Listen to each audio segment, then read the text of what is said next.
Winston Churchill. I mean, the name alone, right? You probably picture the bulldog jaw, the cigar, that voice of defiance.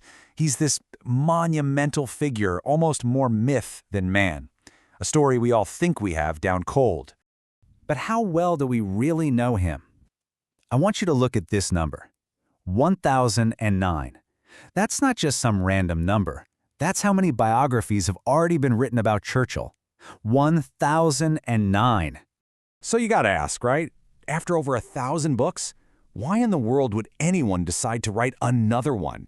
Well, here's why. The 1010th biography, Andrew Roberts' Churchill, Walking with Destiny, comes out and makes this absolutely huge claim that it's the definitive one. I mean, the final word. And how can he possibly back that up? By getting his hands on stuff no biographer has ever seen before. Okay, so this book basically unlocks a treasure trove of new evidence. For the first time ever, Roberts got access to King George VI's private wartime diaries. You know, the ones detailing his super-secret weekly meetings with Churchill. He also dug into the diaries of the Soviet ambassador, a guy named Ivan Maisky, plus private family letters and a bunch of unpublished memoirs. So what we're talking about here isn't just another retelling of the same old stories. No, this is a full-on reinvestigation. All right, so let's dive in and see how all this new material really helps us separate the man from the myth. We'll start with some of those classic caricatures of Churchill that just refuse to go away. First up, the big one, the myth of Churchill, the lifelong alcoholic. You know the image? Always a glass in hand, fueled by a constant stream of scotch and champagne. But the reality? It's pretty different. According to his own private secretary, Churchill's famous scotch and soda was, and I quote, essentially mouthwash. We're talking a huge glass of soda with just the tiniest splash of whiskey. Turns out, he loved the ritual of it, the image, but he was always in control. The drink never mastered him. Okay, what about the other big myth? Churchill, the manic depressive, always haunted by what he called his black dog. Yeah, well, Roberts completely turns this idea on its head. He points out that Churchill only ever used that phrase, black dog, in writing one time, just once. He argues it was part of Churchill's personality, this tendency for, quote, sheer exaggeration. So what was really going on? Roberts makes the case that he wasn't clinically depressed at all, but was actually more of a hypochondriac. Get this, the guy took his own temperature every single day. So it's not just about his personal habits. These new sources do way more than that. They actually force us to take a fresh look at Churchill the statesman and some of his most controversial political moves. Let's take the idea of Churchill as a warmonger, the guy who just loved war for the sake of it. Well, according to Roberts, that's a huge misreading of the man. His energy and his exuberance during the war, it didn't come from some sick love of conflict. Roberts says it was the energy of a man who had not wanted the war to break out, had offered Germany the most generous and comprehensive plan to prevent it, and who now, finally, had the power to actually put an end to the Nazi threat for good. All right, here's another really serious accusation you hear a lot, that Churchill intentionally blocked a second front in France, basically to let the Soviet Union bleed out on the Eastern Front, costing millions of Russian lives. But, and this is a huge but, the context here is everything.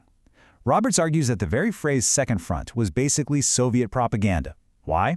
Because as he points out, Britain was already fighting Germany on 5 different fronts long before the USSR was even invaded. We're talking about northern France, the battle in the air, the Battle of the Atlantic, North Africa, and the Mediterranean. A second front? Britain was already fighting a first, second, third, fourth, and fifth. So you can see the book does more than just bust myths. It actually builds a core argument, a central thesis for how Churchill became, well, Churchill. Roberts calls this idea walking with destiny. And a huge part of it starts with this old aristocratic idea called noblesse oblige. It's basically the belief that if you're born into privilege, you have a profound duty to serve your country. This deep-seated self-confidence, coming from his background at Blenheim Palace, it made him practically immune to the political peer pressure of the 1930s. All the respectable politicians were pushing for appeasement, and he just didn't care what they thought of him at all. But it wasn't just his privileged background. It was also his failures. And boy, were there a lot of them. He once wrote to his wife, Clementine, "I should have made nothing if I had not made mistakes." And this is key to Roberts' whole argument. Churchill's greatest strength wasn't just his confidence, it was his incredible ability to learn from his own massive blunders. I mean, just look at this timeline. It's practically a highlight reel of failure.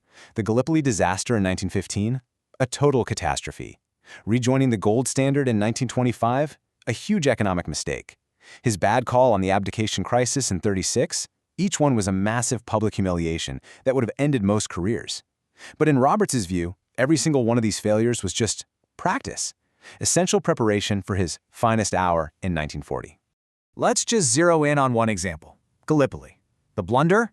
He was a politician, and he overruled his military experts.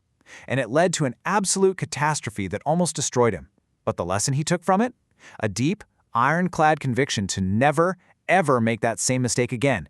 And the payoff? Think about this. During all of World War II, he never once overruled his chiefs of staff on a major strategic decision. That was a lesson he learned the hard way, paid for in blood, decades earlier. Okay, so what's the big takeaway here?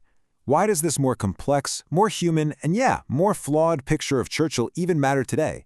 Because what Roberts gives us isn't some perfect, infallible hero from a movie script. He gives us a leader who is resilient, a deeply complex human being who learned the hard way from his own catastrophic failures.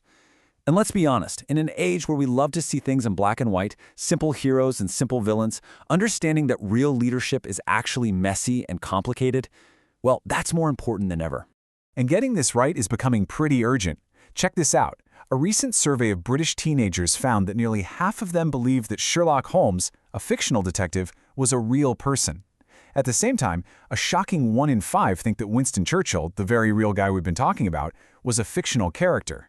Which really leaves us with one final and kinda chilling question. In a world where our historical memory seems to be fading, what's the real danger of forgetting the complex, difficult, and messy human reality of our greatest leaders?